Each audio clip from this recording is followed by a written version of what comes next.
Let us get started. We'd like to welcome the Secretary for Commerce and Economic Development and his team. This is about commerce, industry, and tourism, and the budgets for these. As for communications and creative industry, we will take that up in the next session. Secretary, would you like to say something? Perhaps I say a few words. Chairman, I thank members. In terms of CIT, the gist of the CEDB in the coming year would include the projects mentioned in the budget. I think members have an idea about it because I know that in recent panels I have introduced those. But allow me to say a few salient points.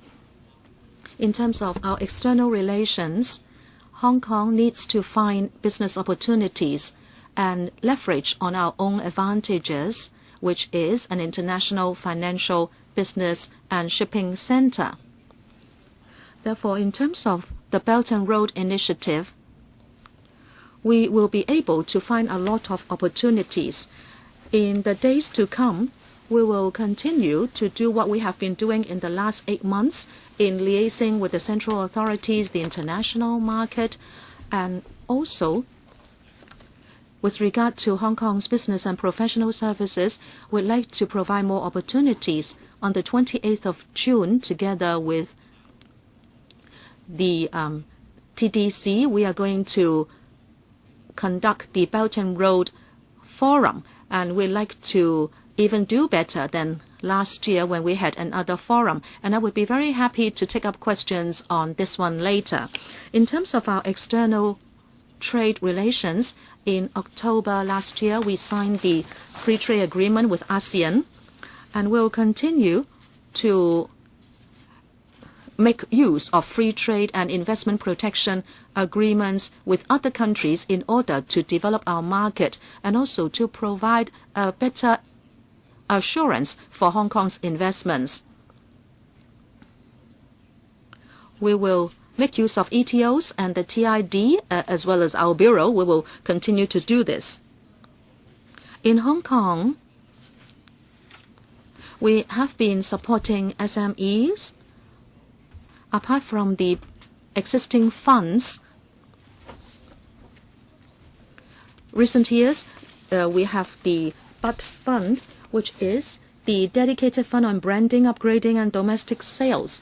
It has proved to be very popular, and it has also provided enterprises with the opportunity to venture out of Hong Kong. And through the BUD Fund and also an investment of $2.5 billion into the SME Marketing and Development Fund, we'd like to provide more support to SMEs. And also, after signing the free trade agreement with ASEAN, we will apply the fund to not only the mainland but also the ASEAN markets. In the budget, there are a few other things which have to do with our external trade. We can see that our airport has a lot of potential in air freight transportation. While we build a third runway, we should make the best use of our existing opportunity. We are not going to invest and expand the ML center. With the growth in electronic trade, there would be a lot of parcels that need to be developed and delivered, and a lot of high-value goods will come to Hong Kong and use our airport for transit. And therefore, apart from upgrading the ML center, we are going to set a $200 cap for the transit fee, and 900,000 cases will be able to save money so they can use our Hong Kong airport. This is the declaration fee, and also we are going to also improve on other regulatory measures so that our airport would prove to be even more convenient for goods going in and out of Hong Kong. As for tourism, I may not want to say too much about it because actually in the policy address we have already expressed that we are going to have the blueprint, and also we are going to inject money for the tourism board. And last but not least, in fact, while I was coming in, I was talking to the media about this. Actually, in the coming year, we are going to do more to protect consumers. Tomorrow, the Consumer Council will release a report on the cooling off period, and then we are going to also legislate on person-to-person sales. I would be very happy to take questions. Okay, now we can take questions, 5 minutes each. First one, Mr. Alvin Young. Thank you, Chairman. I'd like to refer to replies 233 and 235 asked by Mr. Kenneth Leung and Mr. Michael Lok, and these have to do with external trade. Mr.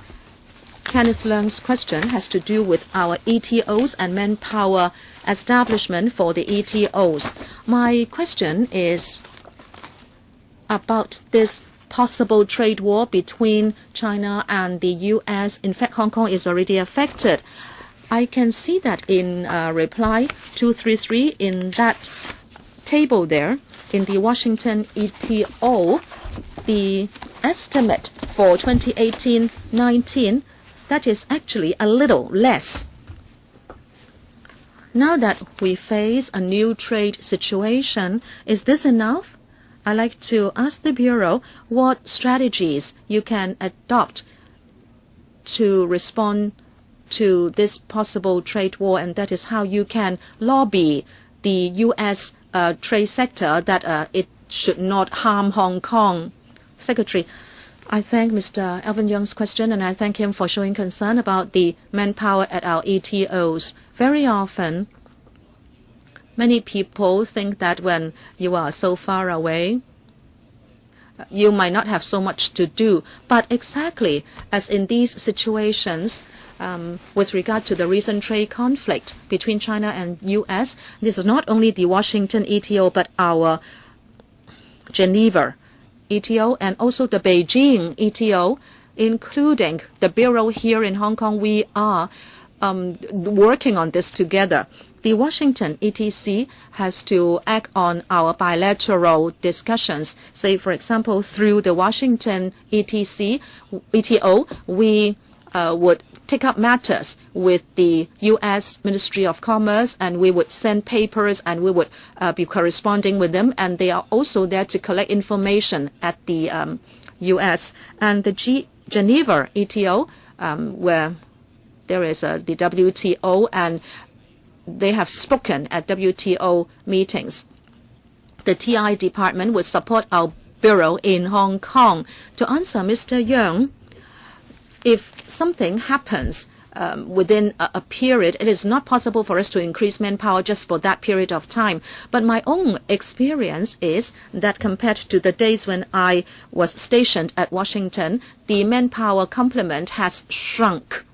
But depending on the situation, we might need to make changes. And in fact, we are setting up more ETOs, and we have to give the manpower establishment according to the situation. Chairman, can I ask another question of the Secretary? Let us look at New York.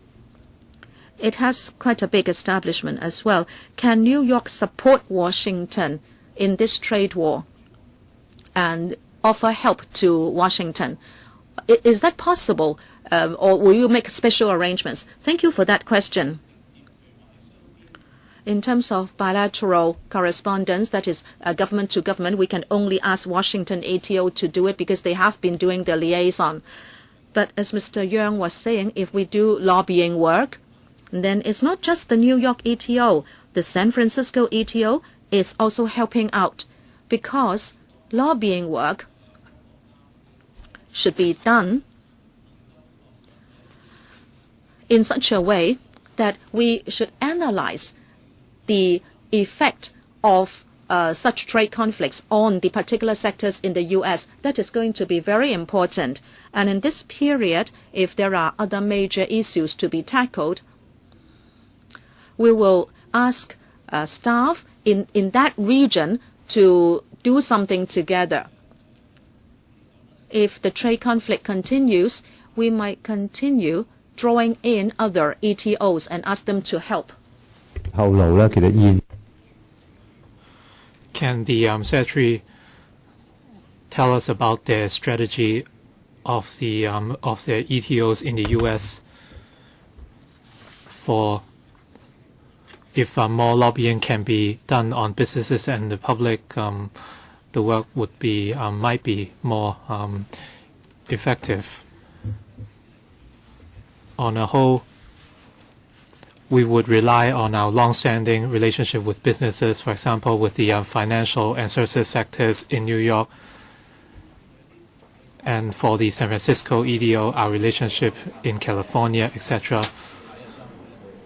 Hopefully, we can explain Hong Kong's situation to influential groups, and especially on developments that directly affect Hong Kong. For aluminium materials, the mid-U.S. is predominantly affected, so we would carry out lobbying works in those areas. Ms. Claudia Mo. I'd like to talk about CIT 132. I'd like to commend the CDB's reply.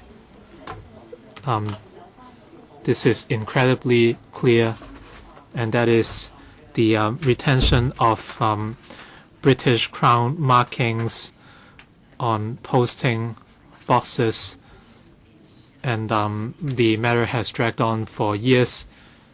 And this year you provided a 2-line answer, whereas we had 4 lines last year. You said it was still under study, but this time you made it clear that you have received a wide range of opinion.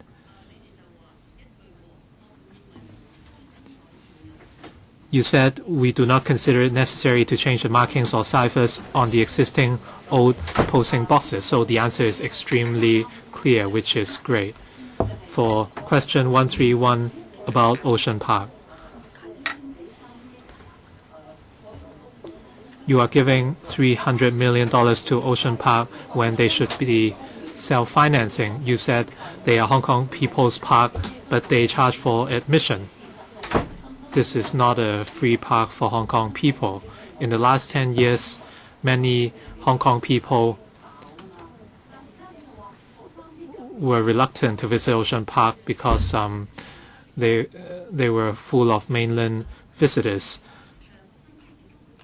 You said that the $300-odd million would encompass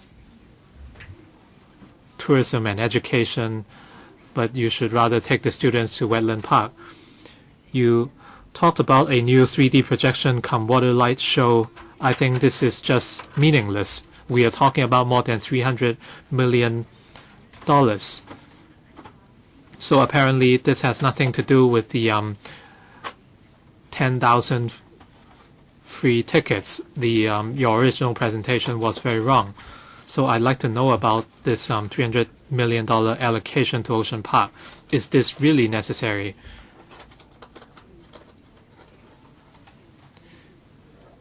If you want students to know about the ocean, you should take them to dolphin spotting so that they will count the number of Chinese white dolphins, or take them to Wetland Park.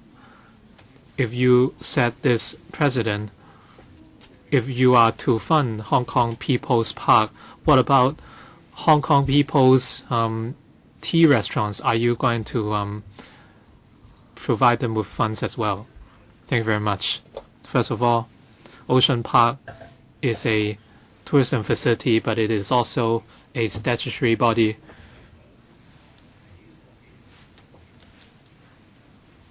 In recent years, Ocean Park has not been operating well. And in recent years, Ocean Park has been making less in revenue, and it's now trying to transform itself. And the allocation would help Ocean Park transform itself, or else we might have to deal with an eventual operating deficit. As for the purpose of this allocation, we took on board some proposals from Ocean Park,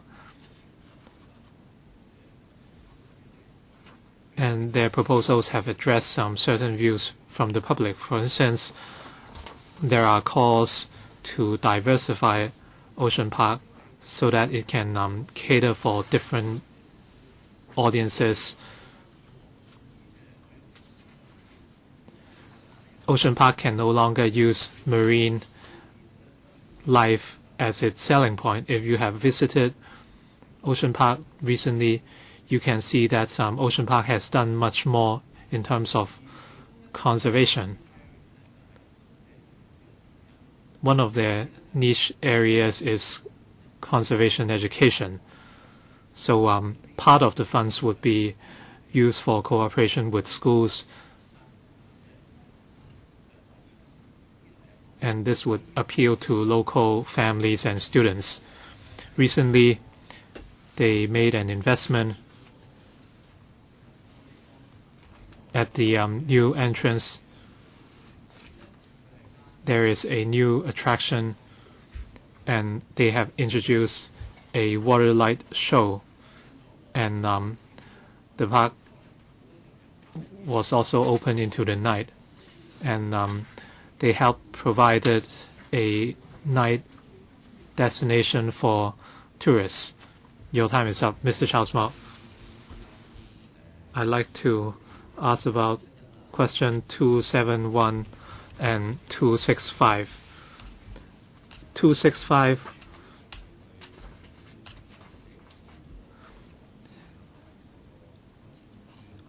is about Invest Hong Kong inviting overseas enterprises to set up regional headquarters or offices in Hong Kong. And under 265, we see that the figures have been rising in recent years, and there was a substantial rise from 2016 to 17.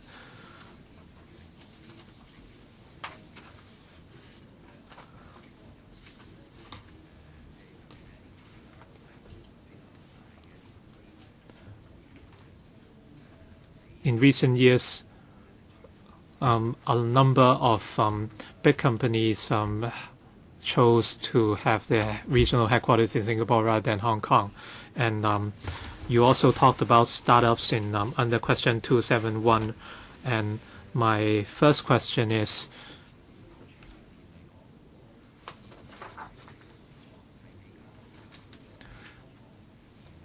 has Invest Hong Kong been focusing on startups, and relatively little resources have been invested on big international corporations, and they're setting up of headquarters in Hong Kong?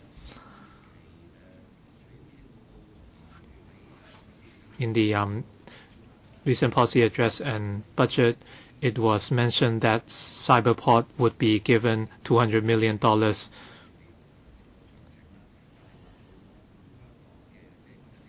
And part of the allocation would be spent on appealing to overseas companies coming to Hong Kong. I'm not sure whether these companies refer to big companies or big corporations and not just startups. So between the Innovation and Technology Bureau and the CEDB,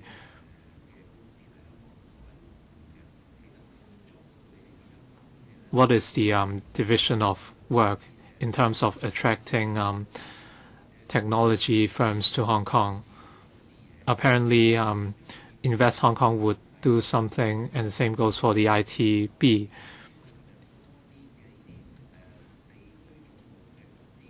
Regardless of the division of work, how can you attract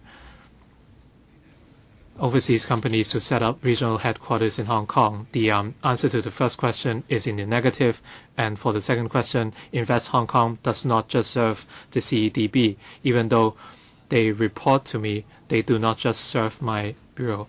And that is Stephen. Yes. Thank you. Perhaps I'd just add on the relative priority of major international companies and startups. They're both a very important priority. We have active dialogues with both new and existing major international investors as well as the international startup community. So very important programs on both fronts there. The collaborative work with ITB, with the Science Park, with Cyberport is a very important part of our work. And we bring in the right partners at the right time to meet the needs expressed by individual investors.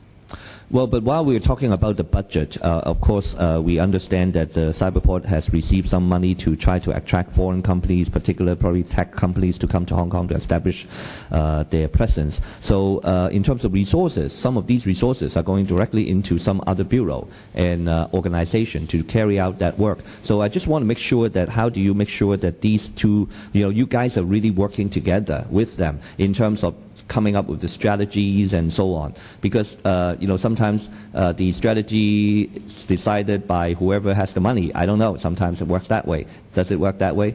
I mean, how do we make sure that what you're trying to do and what because they're the units that is owning the resources in future for this particular effort. Thank you. Totally understand. The work of Invest Hong Kong, Cyberport, the Science Park, other parts of the Hong Kong infrastructure are all aligned. So we're all working together, very collaborative on these efforts.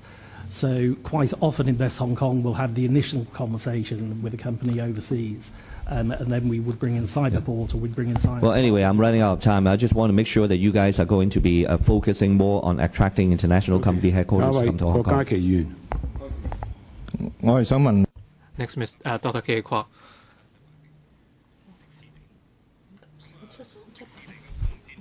I'd like to ask about number 59747 about Hong Kong Disneyland. And looking back, the signing of the agreement was wrong. And like the chairman said, it was a disgrace. But let's not forget that they still have 60 hectares for phase 2. Of course, you wouldn't care whether people can find enough housing. But when our city is embroiled in such deep flood and we cannot find land for housing, the 60-hectare site has been left ignored for so long, and by 2023 we would not know whether Disneyland can fulfill its promise.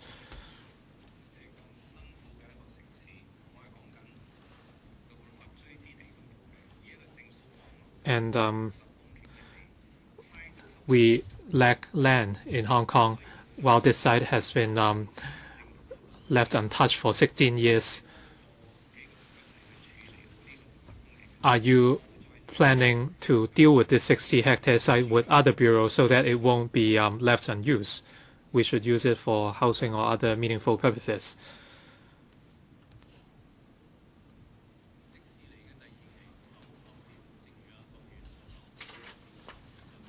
It's still early to call whether the phase 2 site would be used for expansion. That requires some careful consideration and planning. If there is an expansion, we have to think about the terms and approach.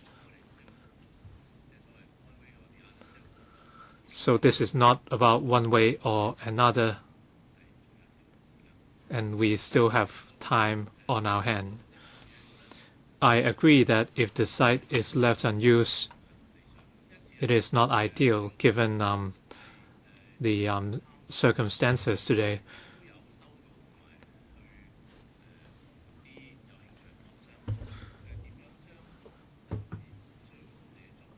Our Bureau has been discussing with relevant parties potential use for unused sites.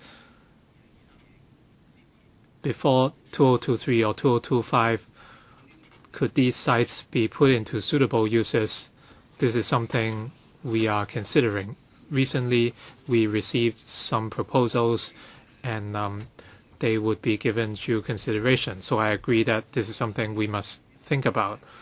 As to whether the site must exclusively be used for housing, so that would be an urban planning consideration. Chairman, are you saying that we can allow these sites to be left untouched.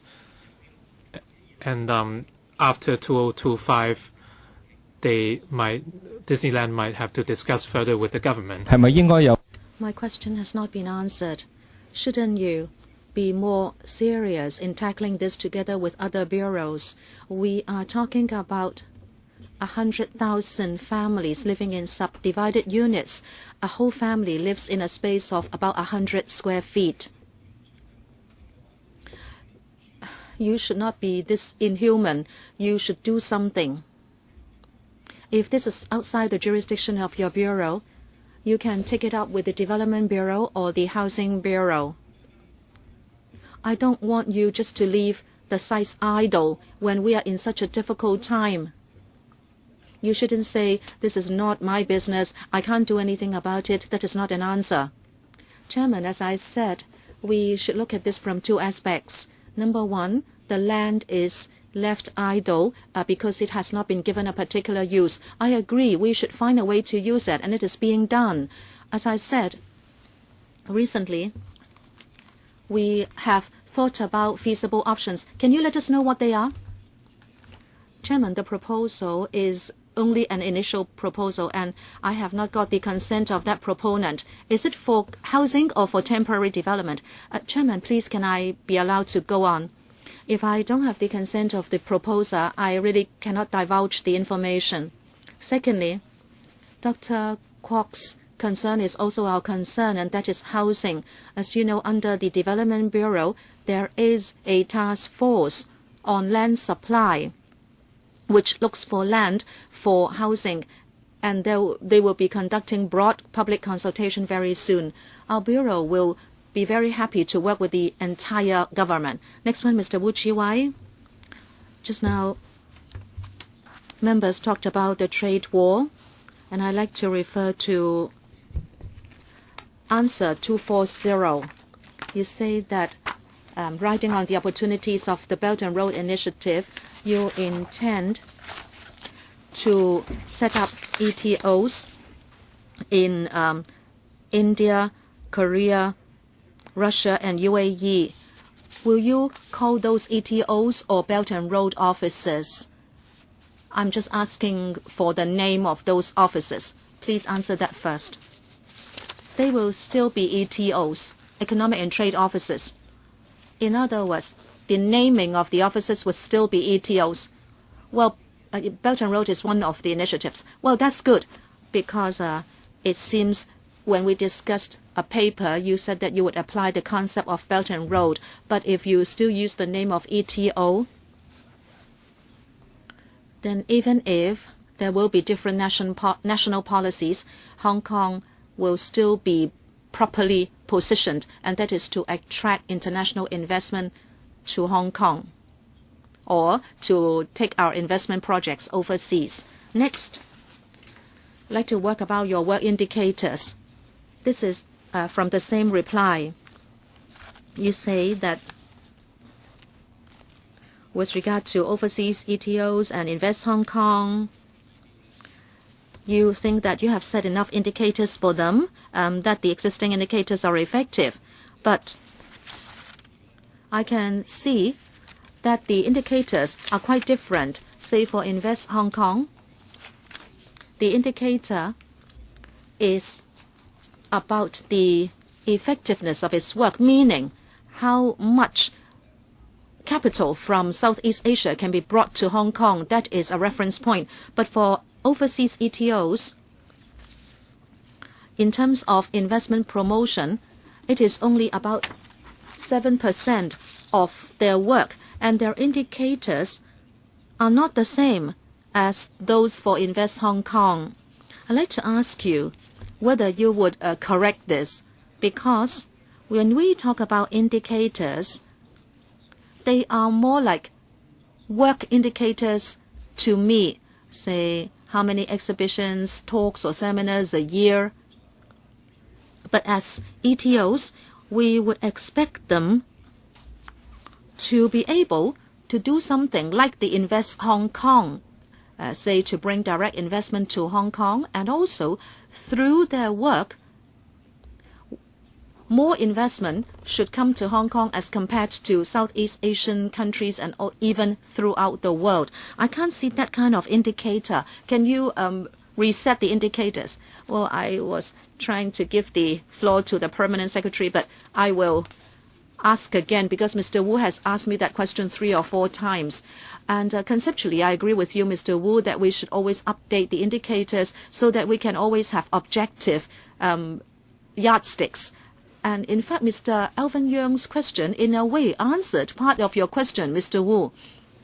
If I set a hard and fast rule, say the 3 ETOs in the U.S., Washington, for example, cannot use the same indicators as that for San Francisco and New York. I worked in Washington myself. If you want a quantitative indicator for Washington ETO, say how much investment it can get for Hong Kong, then I'm sorry, because in the U.S. environment, the people who make investment decisions may be in New York, Los Angeles, and San Francisco. But the politics are in Washington. Therefore, if I apply the same set of indicators, my Washington colleagues would not be able to satisfy the indicators. Sorry, may I interrupt? I'm just pointing out that you call these ETOs, Economic and Trade Offices. But with regard to Invest Hong Kong, you set the indicators as a dollar sign, but you don't apply that to ETOs. Because you say that both are responsible for investment promotion. And I did not tell you that you should set the same indicators for every ETO. I'm just saying that since you have the same item under the program, then you should compare orange with orange. Well, yes, but we are not comparing apple with apple. I will try to make you understand. It is not that in every ETO we have Invest Hong Kong staff there. Say in Washington, we don't have anyone from Invest Hong Kong in the Washington office. But if that's the case, you should have more clear division of labor. And so you should say Invest Hong Kong should be doing PR instead of investment promotion. I think the Secretary has made it clear. Mr. Ronick Chan, I'd like to ask a few different questions. Number 1, 011 in 2018-19 in the revised estimates.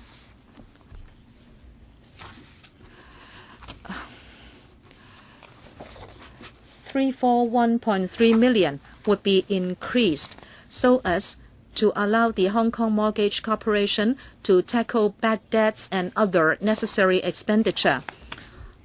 I'd like to ask you, is this because of claims in terms of bad debts that have increased in the year, or in fact I asked that before? Is it that in the past you have been slow in tackling claims and now you have sped up, and that is why in this year's budget you have to put aside so much money? And that is, you have to give $277 million to the Hong Kong Mortgage Corp for settling the claims. Thank you, Chairman. Let me explain to members. And I will ask Mr. Ng to supplement if necessary. From time to time, we have to provide cash flow to the Mortgage Corp because they would face claims and other expenditure. But the cash flow is a kind of preparation only. It is not that every year we have to inject money. After a few years, the cash flow may still be enough for the Hong Kong MC to handle claims and also to spend on its administration. In 2018, according to the projection of the Hong Kong MC, we will need to inject money to increase the cash flow. That is why this year we are going to give them $277 million. May I defer to Ms. Ng to let you have more information? Thank you, Chairman, and Mr. Chan for the question.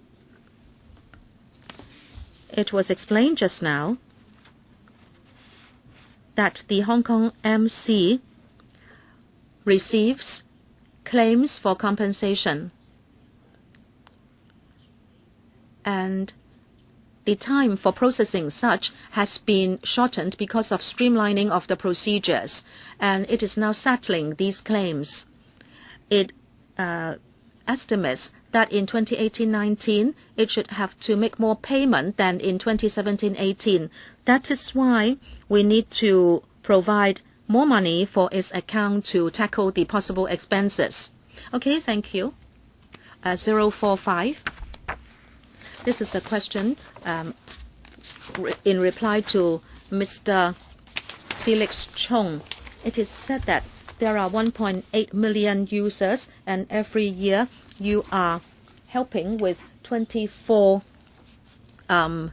million such trades, and you have set up such e-tailing platforms for Hong Kong brand products. But you have not told us how many SMEs use this platform every year, and how many always use the platform, or is it that the most SMEs would make use of it only once or twice a year? How much money have you spent on e-commerce, especially in educating SMEs? Permanent Secretary.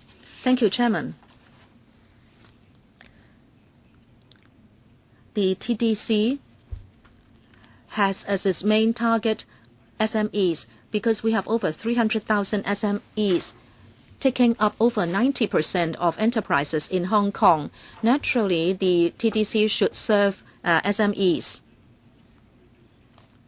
We are talking about small orders, and it is said that 1.8 million buyers have been registered, and 24 million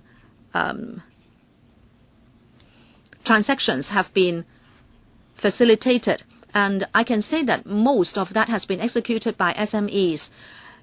E-business is flourishing, and it is very important for SMEs. Therefore, from the budget, you can see that the FS has put aside an extra $50 million for the TDC in the coming year. One of the main purposes is to promote the development of e-business and also the promotion work by TDC. This is an important part of our work in the coming months. Next, Mr. Christopher Chung. Thank you, Chairman. May I refer to 022? It's a question asked by me, and I'd like to follow up on that question. I'd like to thank the Secretary for indicating in the reply that under CEPA, he would continue to pursue further liberalization of security services. So small and medium-sized brokerages in Hong Kong can also contribute to the Bay Area development.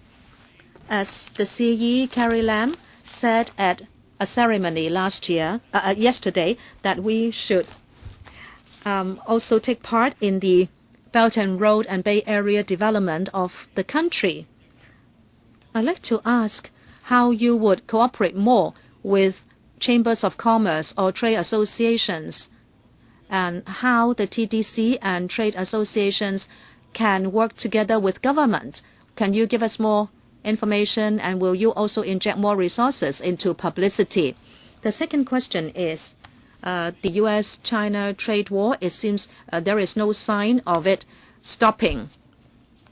It is now spreading from the average commodity to technology products. You said that you would fight for doing something for Hong Kong with regard to our steel export to the U.S., and you in fact succeeded, and you did something good for Hong Kong exports. Now I'd like to ask you how you would evaluate this trade war if it is going to become worse. What will be the impact on Hong Kong? Will you have policies, for example, to request the U.S. to respect Hong Kong as an independent tariff zone, so that the impact will not also affect Hong Kong? What is most important is that when in this trade war, with your lobbying experience in government and also Hong Kong's international relations, what can we do in this trade war? Can we play the role of a mediator, for example, so we can do something for the country?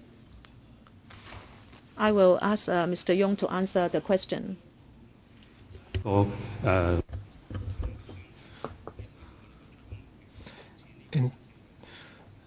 In terms of expanding our trade markets, we are working closely between the TDC and the chambers, and the Belt and Road is no exception. The TDC has a committee dedicated to work along the Belt and Road countries, and we have sent representatives.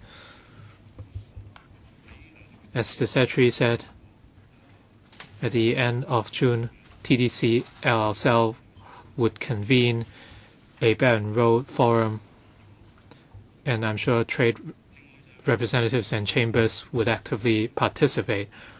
The TDC also arranges some outbound visits with various chambers, and we will continue to render our support to the TDC and chambers. As for Hong Kong's role, Hong Kong is an independent tariff zone, and this is protected by the Basic Law. And as an independent member of the WTO, any unilateral trade sanction that is unreasonable imposed on Hong Kong would be met with objections. Ourselves and the U.S. are both WTO members, and we would endeavor to put our case forward. As for the sanctions against aluminium, or the trade of aluminium under the Trade Expansion Act, we find it unreasonable, and it's also discriminatory. And that's why we're engaging in multilateral negotiations. Last week, we wrote to the U.S. government explaining why we request Hong Kong to be removed from the Section 232 list. So, like Mr. Christopher Chung said, we will strive to put our case forward. Hong Kong is not directly affected by the trade conflict. As to whether Hong Kong can play the role of a mediator, this might be hard to call. But as a member of the WTO, we hope we can work within the WTO's dispute resolution regime. It's now my turn. Earlier, a member linked myself with Hong Kong Disneyland, so I clarify that I have never been against the Disneyland project. I'm only against the unfair agreement which was signed years ago, and it put us in a very unfavorable position. So for projects like Disneyland, if you do not move forward, you would only regress, and you would be overtaken by Tokyo and Shanghai. And even if we do not press ahead with Phase 2 expansion, we would be put in a very difficult situation. It might be hard to quantify the economic benefits, but we must continue nonetheless. For the next 6 years, and I have no objection with the site being used for something else. I'd like to ask about 066. In the 2002-3 budget, the former financial secretary established 4 pillar industries, including financial services, trading and logistics, tourism, and business and professional services, to foster economic development. And a lot of these should be reviewed. We can have more than 4 pillar industries. And in 2015, we had the culture and creative industries, and the growth, and it consisted 5% of the GDP which is similar to another pillar, and it provided 250 jobs for financial services, 250,000, and tourism 260,000. So it is a main provider of jobs. LegCo will soon visit the Bay Area and cities like Foshan and Zhongshan, and by the year 2020, they expect culture and the creative industries to make up 7 to 10% of their GDP. So the Bay Area has some rosy expectations of the industry. For sport, in 2016,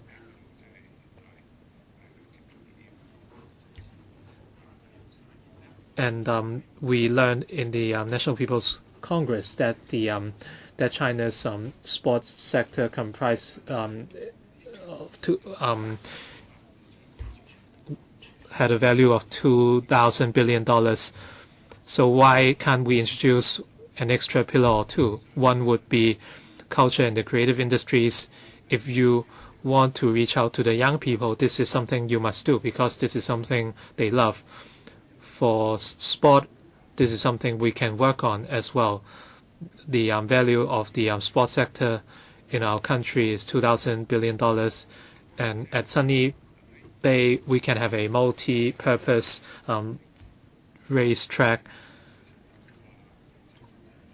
So we can think beyond just some music and entertainment. So, Secretary, would you want to review our pillar industries? Basically, I agree with your points. The current term government has learned from the development of our industries. We are not saying that we won't do anything beyond the 4 pillar industries. In the first policy address of the current term government, the chief executive stressed the importance of finding new economic drivers. And these might not be conventional industries such as financial services, trade, etc. Are there any industries that can become a new driver for our economy? And this encompasses what you said. In other words, a new pillar. We do not set a limit on the number of pillar industries we can have. For creative industries, tourism, as well as convention and exhibition, or even sport, we are promoting Shamshui-Po as a design and fashion hub, which was what we said in the policy address. And starting this year, we are promoting this theme together with the Hong Kong Tourism Board. E-sport might or might not be a sport, but we are still promoting it nonetheless. So I agree that we should not be limited. We can see a lot of leading cities are very creative. I think we should make clear what the 5th and 6th industries are. Mr. Peter Hsu. We often talk about the Belt and Road Initiative. So what would be the role of the Trade Development Council in the Belt and Road Initiative, and how can it lead local businesses in participating in the initiative? Tourism is important to many industries such as retail, catering, etc. The Hong Kong Joy Macau Bridge and Express Rail Link will be commissioned quite soon, and we will see more tourists. And how can we offer the support measures to tourists? And in case of potential conflicts, should we introduce more cleaning workers in order to avoid conflicts? The Competition Commission is also within your ambit. And we have been talking about auto fuel prices for years. The fuel providers are offering very similar prices, and when the oil prices go down, the fuel prices would not drop, but the same would apply the other way around when the oil prices go up. First of all, the relationship between TDC and the Belt and Road Initiative. The TDC is one of our key partners in the Belt and Road Initiative, but it is not the only one. There is a lot of government-to-government work, and we see that a number of chambers have been taking part in the BNR work. We set up a dedicated committee on the Belt and Road, and in the budget, we announced the allocation of $250 million in phases. So for the second and third parts, I'd like to defer to the Permanent Secretary and Commissioner for Tourism. I would address the question on the Competition Commission. As for Mr. Wong, the Commissioner will talk about the measures for tourists. As for auto fuel prices, last week they conducted a study on auto fuel prices in the market, and the results were reported to the Economic Development Panel.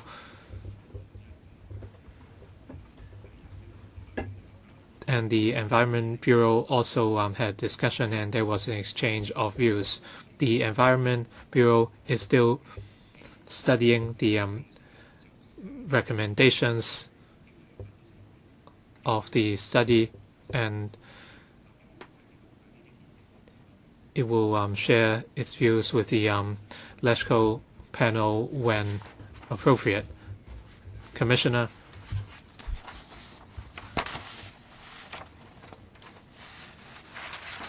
As the Hong Kong Drive Macau Bridge and XLL complete, there might be more tourists, and would this impose a burden on our tourist facilities?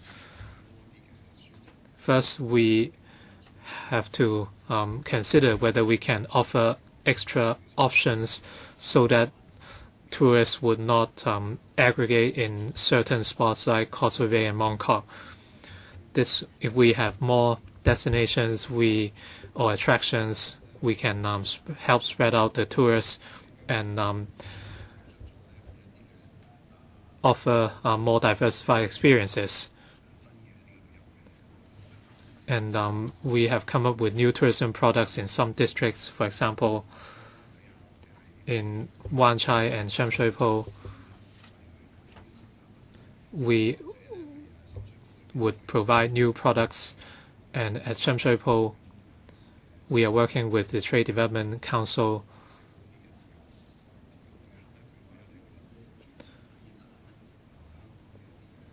to allow individual travelers to understand more about Hong Kong's culture. For specialty tourism, we would have hiking trails. And we also studying the option of water taxis. So we are working with the trade so that for areas with more tourists, we hope to iron out the arrangements, etc. Next, Mr. Yu Si-wing. Thank you. I'd like to ask about question 225 on Ocean Park. Ocean Park is 41 years old, and for decades it has enriched the lives of Hong Kong people, and it also contributed to our economy and tourism. Ocean Park is in difficulty. It's making a loss, and the government cannot ignore that. The government is allocating $310 million to Ocean Park for education and enhancing its facilities, and I find this only necessary. Ocean Park faces an aging of its attractions, and it also faces external competition. The $310 million is only for the short term, and on the long run, the SAR government should provide even greater support to Ocean Park. In this respect, I'd like to ask the administration whether you would explore into the future of Ocean Park together with the park and to come up with short, medium, and long-term measures so that when Ocean Park faces competition from people around us, it still has a prospect, and we should not be too pessimistic about Ocean Park. Commissioner. Thank you, Mr. Yu. In fact, the Ocean Park is an important tourist experience. For a short period in the past, its tourist numbers poses a challenge, but it is still an important component of the tourist experience. We believe $310 million should be able to help improve the educational function of Ocean Park. And also, Ocean Park can conduct more activities for the entire family and also provide more choices to tourists. We will be maintaining close liaison with the Ocean Park, which is thinking about long-term development options. This will take time. They have to do some in-depth consideration. But in the future, we are not going to stop helping Ocean Park. In fact, it is developing in Taishiwan. And also, they will be completing 2 hotels. This will allow the Ocean Park to become even more attractive. I hope while you support Disney Resort, I hope you will also remember Ocean Park so that it will continue to be competitive. Next, CIT 219. This is about the lack of convention and exhibition space in Hong Kong. In 2017, for Hong Kong CEC and Asia World Expo, the conventions and exhibitions that were rejected, if you add the two together, that would add up to 112 such activities that were rejected. That goes to show that there is a serious shortage of conference and exhibition space in Hong Kong. Of course, now you are going to remove the 3 government towers in Wan Chai. But we know that Hong Kong-Zhuhai-Macau Bridge will be commissioned soon, and it is expected that there will be more people coming for conventions from the Pearl River Delta because it will be more convenient. When will you start to consider phase 2 of Asia World Expo so we can be ahead of developments? Who will take the question? Permanent Secretary. Thank you, Chairman. As for phase 2 of Asia World Expo, well, AWE is an important convention and exhibition venue for Hong Kong. We are paying attention to its present operation and how it can improve to attract more exhibitions to AWE to relieve pressure for Hong Kong CEC. We are now reviewing its present operation and also their projection into the future and what kind of economic benefits that will be generated. We do not have a specific view yet, but there are other medium-term facilities, say at the convention station of Sha Tin Central Link. We will be building a convention center as the superstructure on top of convention station. This will help us relieve pressure for the demand of exhibition space. Next, Mr. Frankie Yik. May I refer to Question 211, the single window for trade promotion. You said that by mid-2018 you would complete phase 1. That is very good. But with regard to phases 2 and 3, you are saying that that will take place in 2020 to 2023. I hope you will speed up your work. And you are telling me that you are concentrating on exports. We welcomed the idea. We also emphasized that you must dovetail with the single window of China, or else you may be improving internal efficiency, but it will not be effective. And China will be launching the single window very soon. But then Singapore has already launched it. And with regard to the maritime Silk Road, China and Singapore are competing to be the transition hub. If we can dovetail with China, then we can promote to ASEAN countries that they should set up office in Hong Kong, and we can provide one-stop service for them, including financial and legal matters. Last time I said to the secretary that last year when the aviation and maritime industries went to Beijing, they said that they have the same thought. They welcome early communication from the Hong Kong SARG. You are developing the system, but people are already launching it by 2020. And you have to look into how you can connect with the Chinese single window, because otherwise you will not be very effective. Your reply is actually quite disappointing because you say this is a long-term arrangement and you would just pay close attention to it. Does it mean that you're not going to work on it? P.S. Thank you, Chairman. Thank you for the question. I'd like to thank the sector for your continuous support for this single window initiative. It is true that by the middle of the year, we will be able to launch phase 1 of the single window. As for phases 2 and 3, the views of the sector and the member are very clear, and that is whenever possible, we should launch phases 2 and 3. We are working hard in order to go in this direction. The member asked how we can connect with other tariff areas and also other single windows. I can give a rather proactive answer.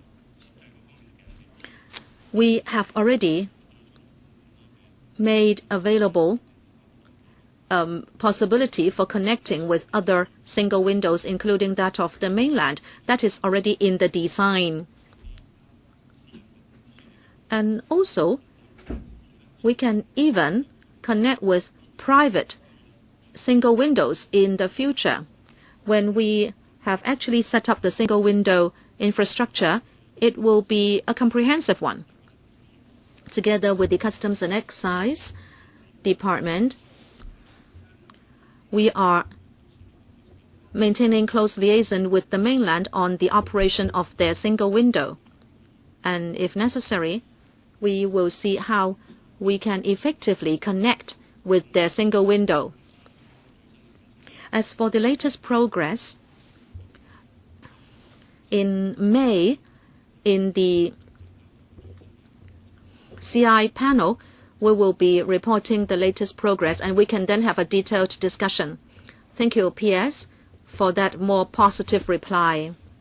As I said, the mainland will launch its single window by 2020, but for us it is 2020 to 2023. Can you please promise me that you would work to your level best, that when in 2023, when we launch the entire project, we can immediately connect with the single window of China? Chairman, when we continue to firm up the design and operation details of the single window, we will consider this point, and that is how we can connect with the single windows of other places, including that of the mainland, as soon as possible. Next one, Mr. Martin Liao. Thank you, Chairman. Reply number 103.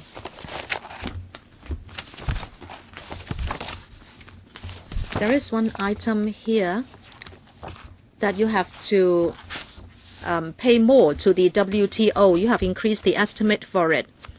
We understand that a trade war between China and the US is developing.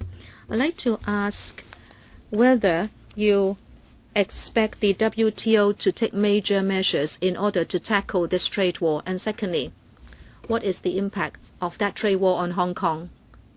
Please answer those questions first. Secretary, thank you, Mr. Martin Liao, for your questions. I also thank him for his concern shown towards the work of our ETOs. In fact, as I said, 2 ETOs would be made very busy. One, the one in Geneva. As of yesterday, if I remember correctly, well, actually in the past few days, the 2 sides have said that they would take this to WTO. And the WTO has started discussions on this. We can see, again, that there are 2 levels. One, if the U.S. applies the Trade Expansion Act Section 232 on Hong Kong, and that is to impose restrictive measures on Hong Kong, then Hong Kong will have to consider whether we should go to WTO. If Hong Kong is an affected party, say one of the channels is to go for dispute resolution. If that is the case, then the ETO would have a much heavier workload. And it's not just the Geneva ETO, but also the TI department of our bureau. Also, the DOJ, Department of Justice, will be involved on a daily basis with regard to monitoring the situation. And it's not just between China and the U.S. If the U.S. applies Section 232, it is actually also applying the restriction on all areas in the world. The European Union is also reacting to it. And Hong Kong will have to think about what we can do. And also, if 301 will be kicked in again, we really have to think what we should do. But at this moment, I can't be more specific. And within such a short time, I don't think I will be asking the Finance Committee for supplementary provision. I think we will make use of existing resources to face this. As for the impact, I have said so to the media and chambers of commerce. If it is Section 232, it will have a direct impact on Hong Kong because it will affect Hong Kong exporters, but the number will be small. However, it doesn't mean that there will be no harm. We can't say that even if the impact is small, we should just swallow it, because Section 232 will have direct impact on Hong Kong. And we don't think the U.S. has enough or sufficient rationale or is working according to the rules of the WTO. And as for 301 and what will happen next,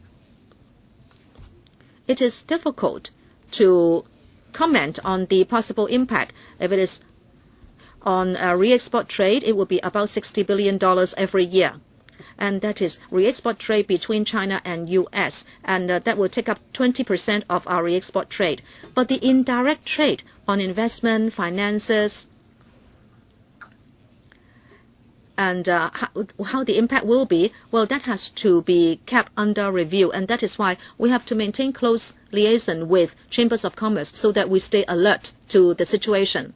I have another question about Belt and Road Office.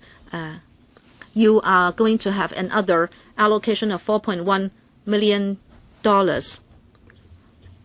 Our strong point is our professional services.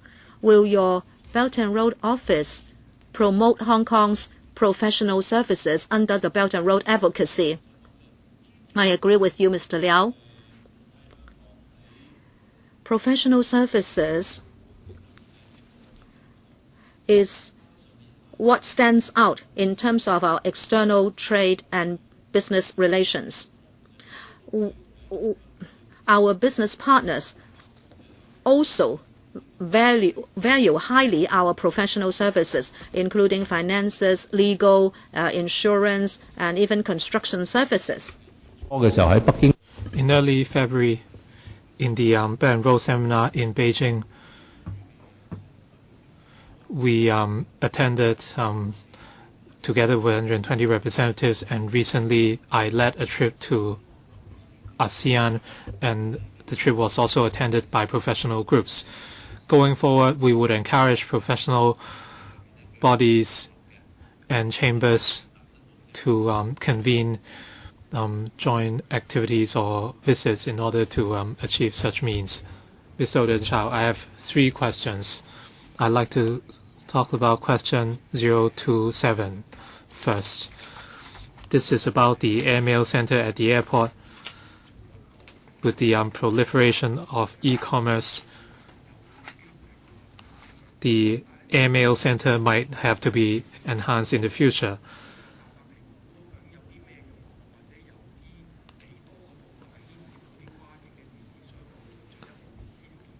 I asked the number of mails or volume relating to cross-boundary e-commerce, and the government said they have no access to such information. If we are to promote e-commerce and for Hong Kong to support the development, any future upgrades of the AMC must entail such assessments. So would the government assess such information in order to gauge the needs of the trade? The next question is about 033. This is about the implementation of the Trade Descriptions Ordinance. So in the last 3 or 4 years, we can see that the number of cases investigated is dropping. So that might correspond to a drop in complaints with better public education, but I'm not very sure whether this is really the case. The number of investigations has been dropping. And for question 039 about the Kai Tak Cruise Terminal, and in the reply, the government talked about the mode of operation of the terminal. And as I have said before, you should assess and adjust the commercial floor space so that you can promote it properly. So this is just a reminder. I hope that business would not be so quiet at that area. Thank you very much for the 3 questions. For the first 2, I would invite the Postmaster General and Commissioner of Customs and Excise to offer a response. First of all, the number of mails shipped or transshipped, for the number of parcels, the ratio or proportion would be about 40%. As for non-parcel consignments, normally the airport authority would not categorize e-commerce related consignments. For parcels, they make up about 40%, and many of which would be related to e-commerce. Commissioner of Customs and Excise, thank you very much. As for the number of investigations under the TDO, comparing the figures with 2016 and 17, in 2017, for commodities, there were 59 cases, which was lower than the 111 in 2016. And as for the number of reports, the figure went up in 2017.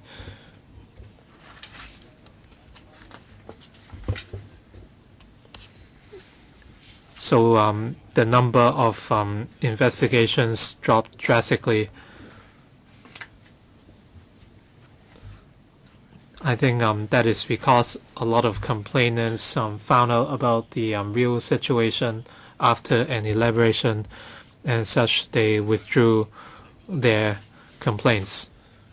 Even though the number of investigations went down, and of the 69 investigations, the number of prosecutions was 58, or 58 successful prosecutions. The success rate was 84%. As for 2016, of 111 cases, there were 62 successful prosecutions, or a ratio of 56%.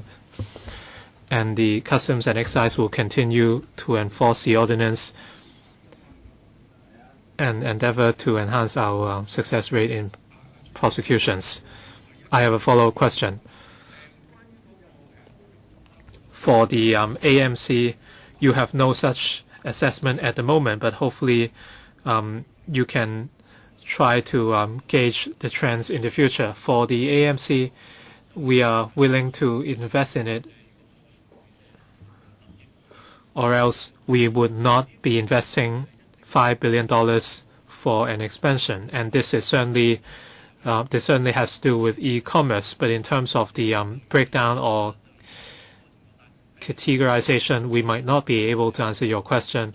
But on a whole, this is an integral part of e-commerce and of the Hong Kong International Airport.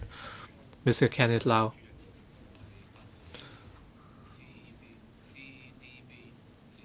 CDB CIT 123. The question was raised by Mr. Michael Loh. It is about green tourism. Hung Yee-Kuk feels that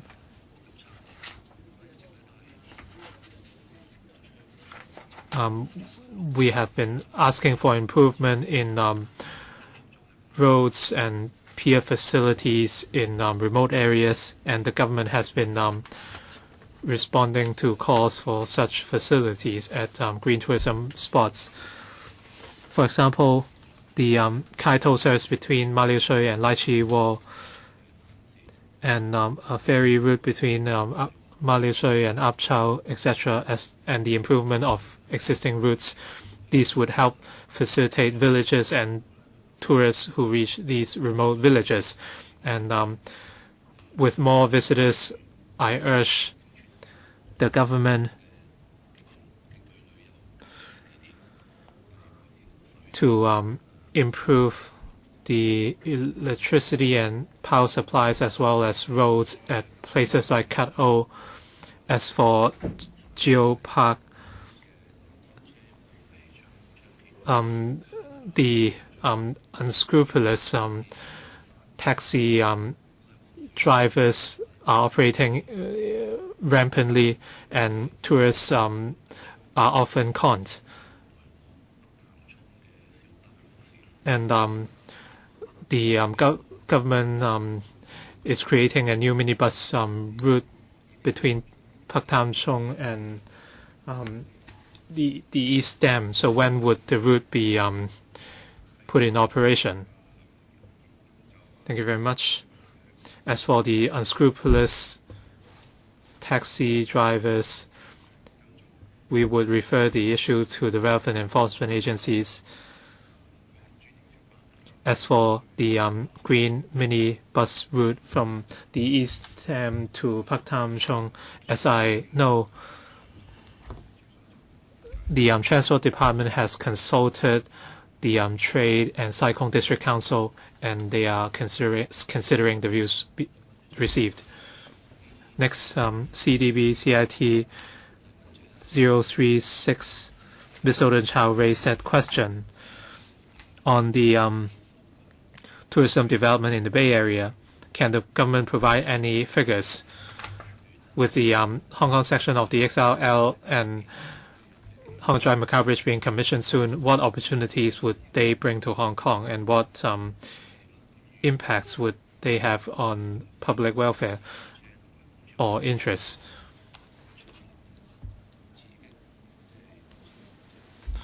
With the commissioning of the XRL and Hong Kong Macau Bridge, could we appeal to visitors from certain cities?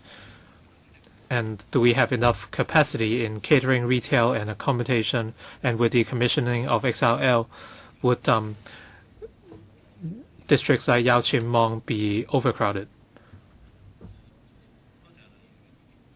Chairman, thank you very much.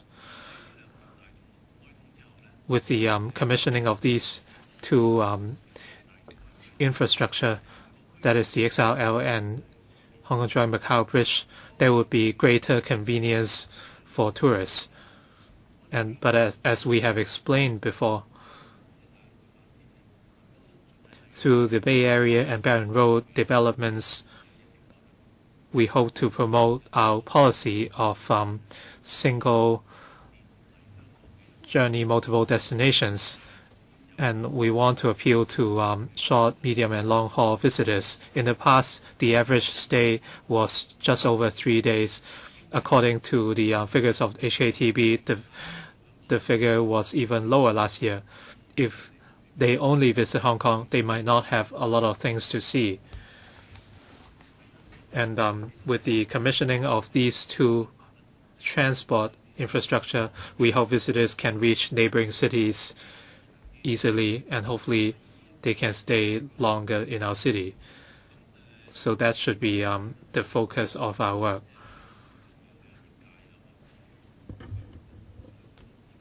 We have discussed with the tourism trade and the tourism board on how we can promote ourselves with more visitors from Southeast Asia. They might not only look to stay in Hong Kong in their trips. We have time for 2 more questions. Dr. Chen Chung-tai and Ms. Edward Lau. Ms. Edward Lau, press the button first, so you can go first. After that, Dr. Chen Chung-tai. Thank you.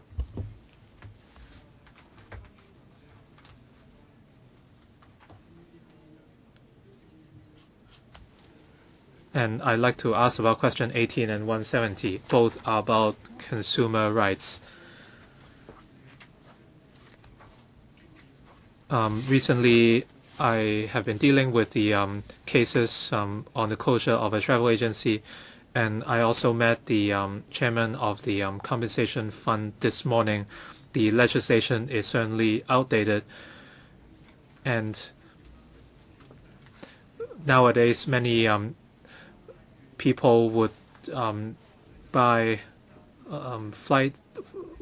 their flights and book their hotels separately, and after they pay the fees, they can print a voucher or receipt.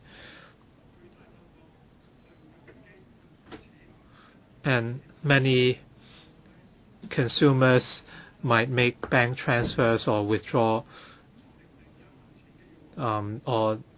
withdraw cash to pay for the trips they book, rather than do it at a physical travel agency. And since the legislation is outdated, customers are not properly protected.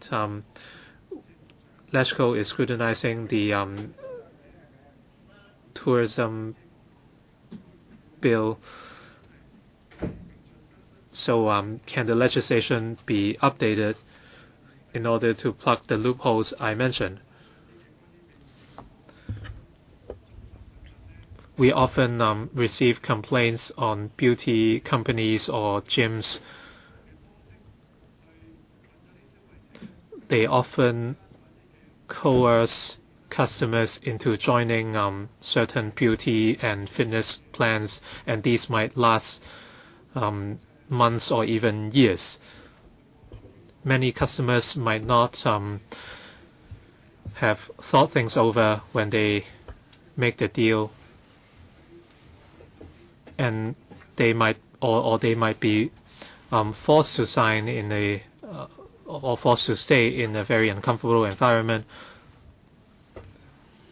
before being pushed into a deal. So for beauty salons and fitness gyms, for such prepaid plans, would there be a cooling off period of at least 7 days? Currently, the arrangement is voluntary, but no merchant would really offer that. So there should be a cooling off period of 7 days or more, so that consumers have enough time to think about their purchasing decisions, and that would offer greater consumer protection. Thank you. Thank you for those questions, Mr. Edward Lau. 2 parts. Number 1, regulation of the tourism trade. I totally agree that we should step up our regulation.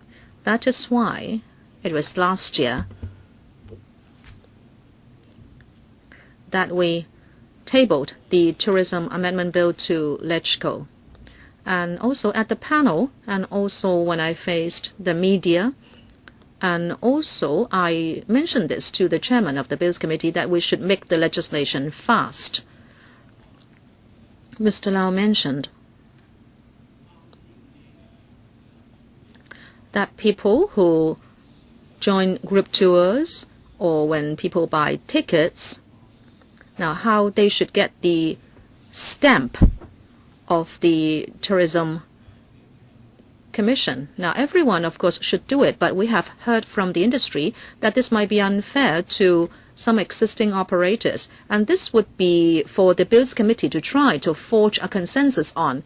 In fact, I said so less than a year ago in public, and we expressed our stance, and we hope the Bills Committee can reach a consensus soon.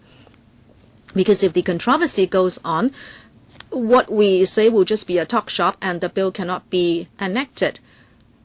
The consensus is that the tourism trade cannot just regulate itself, and we must set up a tourism authority with legal backing.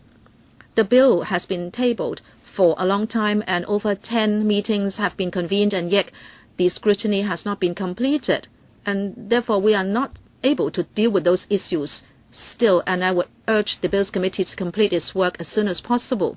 Your second question, a cooling off period.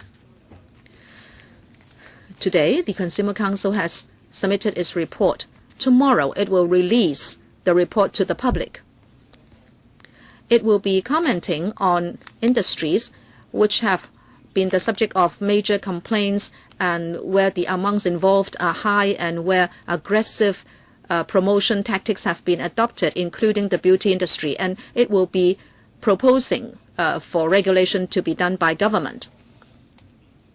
We will try to turn these proposals into legal provisions and make them mandatory. We hope that we can come up with an initial framework within the year, and if the LegCo gives its consent, then after public consultation, we will try to see if we can complete the legislation within this session. Last but not least, Dr. Cheng Chung Tai. May I refer to reply 070? It may not be directly related to it, but I may be asking about a livelihood issue.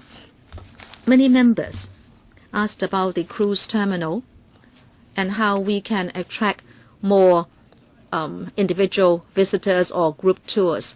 If you look at Kowloon Tong, Kowloon West, and Kowloon City, they are already filled with tourists and visitors. I'd like to ask a follow-up on a previous question. The Hong Kong TB would make use of the Pilot Information Technology Development Matching Fund scheme in order to try to manage the tour groups. Well, you glossed over this in your reply, but if you look at the specific areas, they are jam-packed with coaches. And the shops that sell chocolate and also the restaurants, traffic accidents have been caused. In fact, residents have been knocked down by cars because of a result of the concentration of tourists. So I'd like to ask you how you can manage these group tours and how you can make use of this Information Technology and Development Matching Fund so residents will not be affected by the very congested situation as a result of tourist visits, say in To Kwa Wan. Thank you. In fact, if you look at Kowloon East and Kowloon City, we have done a lot there. Can I defer to the Commissioner for Tourism or the CEO of the TIC to answer your question? Commissioner first. Let me add Talking about managing tourists in congested areas, Dr. Chang mentioned some areas, and we have already done a lot in these areas. We liaised with the police in the district and also the industry. And if it is expected that a lot of tour groups would go to that area at a certain time, we will have to liaise with the industry in order to make sure that the situation will be satisfactory. This is a matching fund for improving regulation of inbound tour groups. This is because we are going to make use of resources to allow the industry to make use of technology in order to improve people flow management. Say, for example, by installing monitoring systems, so they will know in real time what the situation is. I understand they have done something which is quite basic. Say they have set up some communication groups, but that is only very basic, and we'd like the industry to make use of the matching fund to see how the management will be done even more smoother. Chairman, will you make use of IT to say that there are already many group tours there and you delay the sending of more group tours to a particular area? Well, actually, the situation is like that in a certain area, the rental may be lower, so the shops flock there, and therefore there is a concentration of group tours. I'm saying that the matching fund will just be able to tackle the symptoms and not the root of the problem. Let me tell you about the bigger framework. I was at the Kowloon City District Council a few months ago to discuss this with them. Of course, if all tourists concentrate at one particular point, there will be a problem for that particular area. That is why, as the Commissioner said, we'd like to diversify our tourist destinations in order to space out our tourists. Say in Kowloon City, there are many coaches, and there are also many shops like restaurants. People will be taking lunch at the same time, and also there are the shops like what Mr. Chang said, the chocolate shops. And when coaches wait for tourists, they will make the traffic very congested. But in Kowloon City, we have already earmarked new parking spaces. And the parking meters will be just for half a year. And we have also realigned or reconfigured certain ingress and egress, so the coaches do not have to make so many turns. And also, as the Commissioner said, outside the shops we are going to set up like CCTV and other systems so as to allow the industry to know that a certain place is already very congested. And number 3, as the Commissioner said, during peak periods we would hold interdepartmental meetings involving the police, the transport department, the tourism departments in order to improve management. I hope by doing all this, we can handle the situation. Okay, time's up. That's it for this session. At 5:20, we will reconvene for the last session. You will have enough time, right, Secretary?